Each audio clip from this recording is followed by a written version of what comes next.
Hello, my name is Ben Lovegrove, and in this video I'm going to summarise some startling recent developments in the field of UFO research.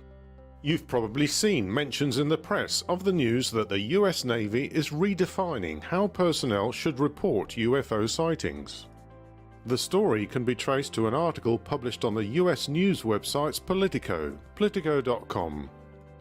The article, written by Brian Bender and published on the 23rd of April, stated that the US Navy is drafting new guidelines for the reporting of UFOs. It goes on to explain that the rationale for this move is to properly investigate and destigmatize such sightings. Not so long ago, if you were in the military and you reported seeing a UFO, you could expect to be suspended from duties pending an investigation into your state of mind. Pilots, both military and civilian, know only too well that putting it on the record that they've seen a UFO is enough to halt and even end your career in aviation. Since World War II, far too many pilots and other professionals have had to endure the ridicule and denial that have been the two main suppressors of any open discussion about UFO sightings. Consequently, many sightings have not been fully investigated due to the reluctance of key witnesses to step forward to give their accounts. However, recent sightings and the recording of UFOs being tracked by military pilots has once again brought UFOs into center stage. In December 2017, Politico published another article, again by Brian Bender, which told of how in 2009 the Pentagon had set up a department with a multi-million-dollar budget to investigate UFOs. This department, the Advanced Aviation Threat Identification Program, or AATIP, was tasked with investigating the sightings by military personnel of unidentified aerial objects, which not only flew at incredible speeds, but which also occasionally seemed to defy the laws of physics. The US military seems to prefer the term unexplained aerial phenomena, or UAP, to the term UFO, given all the associations that stick to the subject of ufology.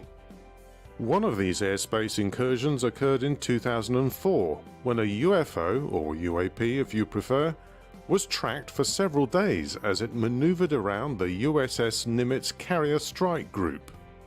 This close encounter, commonly known as the USS Nimitz UFO incident, involved independent sightings by the crews aboard two FA-18 Super Hornets, one of which was flown by Commander David Fravor, who later gave interviews about the event.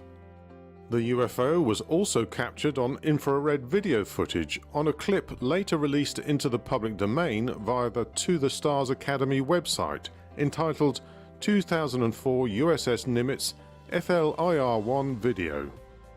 It's absolutely fascinating to watch and to listen to the dialogue between the pilots and the crews.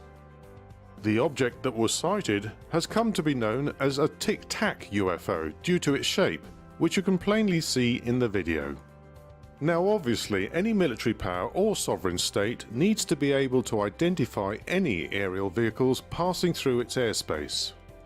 For the US Navy, this is of particular importance given the obvious threat from unknown aircraft, which might pose a real and present danger to their vessels and their own aircraft. However, even though the US Navy is taking UFOs more seriously, it doesn't follow that they believe them to be of extraterrestrial origin. The first assumption is likely to be that the unidentified object is some new and highly advanced technology from a foreign power here on Earth. Naturally, the finger of suspicion points at China and Russia, who might have developed a series of next-generation aircraft or drones. However, the Politico article from 2017 goes on to explain how some of the AATIP research contracts were awarded to Bigelow Aerospace. This company was founded by Bob Bigelow, who, in an interview with Lara Logan of CBS News, expressed his absolute certainty of the existence of intelligent aliens and that they had visited Earth and continue to do so to this day. The article also reveals how the FAA referred UFO and UAP reports to Bigelow's company for investigation.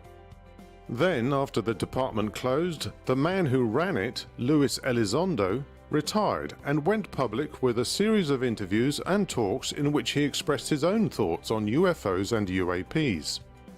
One of those interviews was with George Knapp, who helped bring the whistleblower Bob Lazar to the public's attention 30 years ago, and who has recently worked extensively with Jeremy Kenyon Lockyer Corbell on the recent Bob Lazar film. If you haven't seen this film yet, then there's a link to it below. Again, it's absolutely fascinating, as Lazar describes how he was recruited to reverse engineer one of the flying saucers recovered at the Roswell site in 1947. In recent talks and presentations, Luis Elizondo has described the reality of gradual disclosure, that is, the slow but progressive and deliberate acclimatization of the public mind to the reality of extraterrestrials, their presence in the recent past, and their ongoing interaction with us here on Earth. So on the one hand, we have the US Navy seemingly encouraging more accurate recording of UFO and UAP sightings, but only because they think the objects might be evidence of advanced technologies developed by foreign military powers on Earth.